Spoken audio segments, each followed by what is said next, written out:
ተወዳጅና ተፈላጊ ሰው መሆን የምትችሉበትን 5 ነጥቦች አነሳላችኋለሁ። ቤተሰቦቻችሁ ጋር፣ ጓደኞቻችሁ ጋር እንዲሁም ፍቅረኞቻችሁ ጋር ተወዳጅና ተፈላጊ ሰው እንድትሆኑ ያግዛችኋል። እሱ ብቻ አይደለም፣ ምናልባት ወላጆች ከሆናችሁ ልጆቻችሁ እንዲያከብሯችሁ፣ እንዲያደምጧችሁ፣ እናንተ የምትሏቸውን ነገሮች እንዲሰሙ እነዚህን 5 ነገሮች ተግብሯቸው። ያኔ የሚታይ ለውጥ ታመጣላችሁ። ስራ ቦታ ላይም ከሆናችሁ ይሄ ተፈላጊነታችሁ ገበያችሁን ያሳድግላችኋል። ስለዚህ በቀጥታ ወደዚህ ነጥቦች እንሄዳለን። በመጀመሪያ ግን ቪዲዮውን ላይክ አድርጋችሁ ብትጀምሩት የበለጠ ያግዘኛል። ለዚህ ቻናል አዲስ ከሆናችሁም ደግሞ ሰብስክራይብ አድርጋችሁ የደውል ምልክቷን መጫን አስታውሱ። ስለዚህ የመጀመሪያው ነጥብ ግልጽ አቋም ይኑራችሁ ነው።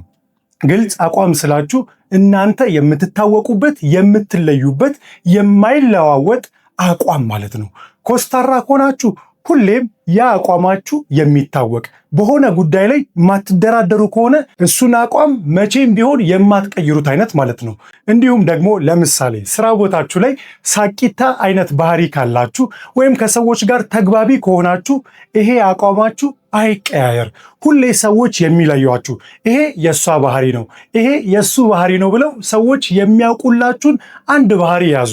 ያ ምን ያደርጓቸዋል? ሰዎች በሆነ ነገር እንዲለዩዋችሁ ያደርጋቸዋል። ታዲያ መቀያየር በራሱ ለሰዎች ምቾትን ይነሳል። ስለዚህ ቤተሰቦቻችሁ ማለት የግድ ሳቁ ማለት አይደለም፣ ግን ኮስታራም ከሆናችሁ ይወቁላችሁ። እሱ እንደዚህ አይነት ነገር አይወድም፣ እሷ እንደዚህ አይነት ነገሮችን አትቀበልም እስክትባሉ ድረስ ግልጽ አቋም ይኖራችሁ። ያኔ ለሰዎችም እናንተን ለመለየት በጣም ይቀላችኋል። ስለዚህ የመጀመሪያው ግልጽ አቋም ይኖራችሁ ነው። ሁለተኛው ደግሞ የማትጠበቁ ሰዎች ሁኑ። እንዴ መጀመሪያ ላይ አትለዋወጡ አልከን፣ አሁን ደግሞ የማትጠበቁ ሰዎች ሁኑ አልከን። ምን ማለት ነው? መቀየር አለብኝ ማለት ነው እያላችሁኝ ከሆነ ምን ማለት ይመሰላችሁ? እንበልና ስራ ቦታችሁ ላይ በቃ በፈገግታችሁ የምትታወቁ በኢነርጂያችሁ የምትለዩ ሰዎች ናችሁ፣ አሊያም ኮስታራ ናችሁ። ታዲያ ይሄ ግልጽ አቋም ነው።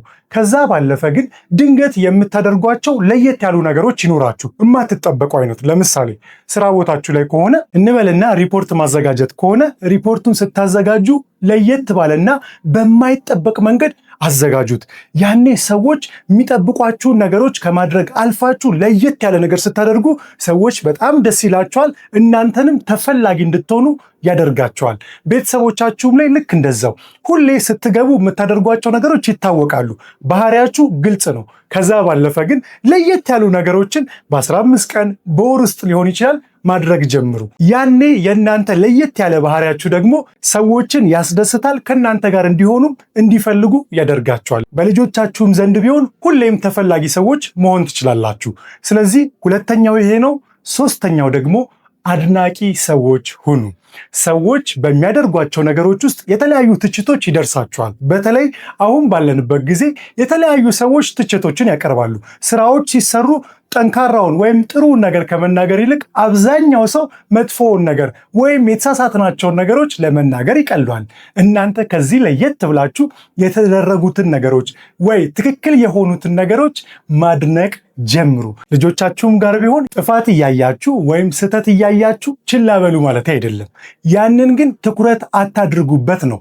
ምን ማለቴ ነው? ትኩረታችሁ ወዳለበት ጉልበታችሁ ይፈሳል።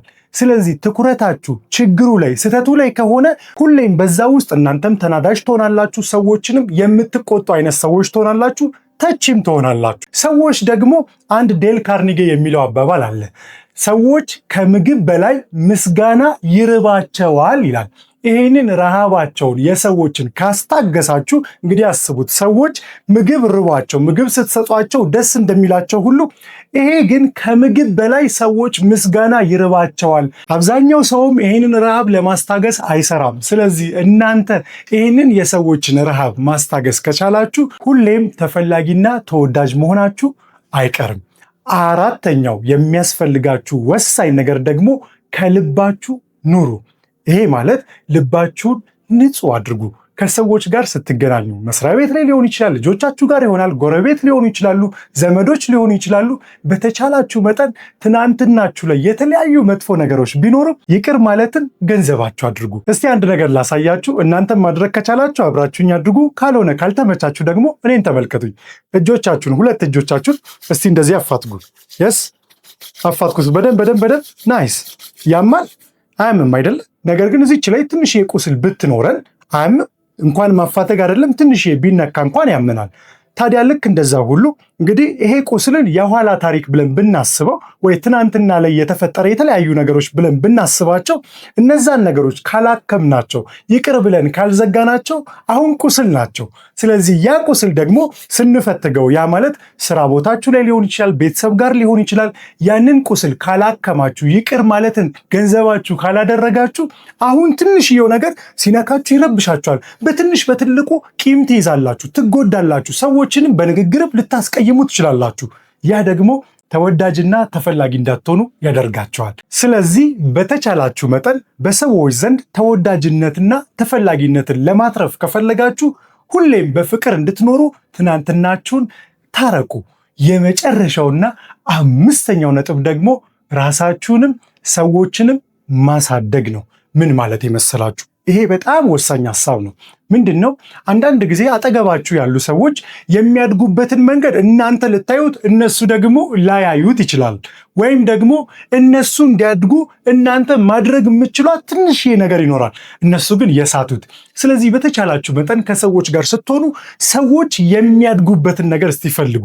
ጓደኞቻቸው ይሆናል፣ ልጆች ይሆናሉ፣ ጎረቤት ሊሆን ይችላል፣ ስራ ቦታችሁ ላይ ሊሆን ይችላል። የሆነ ነገራቸው የሚያድግበት በገንዘብ ሊሆን ይችላል፣ በተለያየ ነገር ሊያድጉበት የሚችሉበት አንድ ነገር ካለ እናንተ ደግሞ በተለይ ማድረግ የምትችሏት ነገር ካለ እነዛን ነገሮች አድርጉ። በቃ ሰዎችን አግዟቸው። በተቻላችሁ መጠን ጊዜያችሁን በማይሻማ መንገድ ማድረግ የምትችሉትን አድርጉ። እሱ ብቻ አይደለም፣ ይሄንን ስላችሁ ሁሉንም ያነሳውላችሁ ስለ ሰዎች ነው። ሰዎችን እንዲህ ብታደርጉ ሰዎች ዘንድ ተወዳጅነት ተፈላጊነትን ታገኛላችሁ ብያችኋለሁ። ታዲያ ግን ራሳችሁን እያጣችሁ ከማንነታችሁ ወጥታችሁ ለሰዎች ብቻ ኑሩ ማለት አይደለም። ራሳችሁንም አሳድጉ። ሰዎች በባህሪያችን ሁሌም ራሱን ለማሳደግ የሚጠር ሰው ጋር አብረን መሆን እንፈልጋለን። ስለዚህ ተፈላጊነትን፣ ተወዳጅነትን ማግኘት ከፈለጋችሁ ሰዎችን ብቻ ሳይሆን ራሳችሁን ለማሳደግ ጊዜ ሰጥታችሁ ስሩ። በተለያየ መንገድ በመንፈሳዊ ሕይወታችሁ ሊሆን ይችላል፣ በገንዘብ ሊሆን ይችላል፣ ቤተሰብ ጋር ባላችሁ ግንኙነት ሊሆን ይችላል። ብቻ በተቻላችሁ መጠን ራሳችሁን ለማሳደግ ስሩ። ያኔ ሰዎች እናንተን መፈለጋቸው ከእናንተ ጋር ለመሆን መሻታቸው አይቀርም። ስለዚህ እነዚህን 5 ነጥቦች ማድረጋችሁን ማስተዋላችሁን እርግጠኛ ሁኑ። የወደዳችሁትን ደግሞ ኮመንት ላይ አስቀምጡልኝ። ከዚህ በኋላ ደግሞ በተቻለኝ መጠን በየሳምንቱ እንደዚህ አይነት ቪዲዮዎችን ወደ እናንተ ለማድረስ እጥራለሁ። ስለዚህ ቪዲዮውን ከወደዳችሁት ላይክ ማድረግ፣ ለቻናሉ አዲስ ከሆናችሁ ሰብስክራይብ አድርጋችሁ የደውል ምልክቷን መጫን አስታውሱ። እዚህ ድረስ ስለተከታተላችሁኝ እጅግ አድርጌ አመሰግናለሁ። እወዳችኋለሁ። የሳምንት ሰው ይበለን።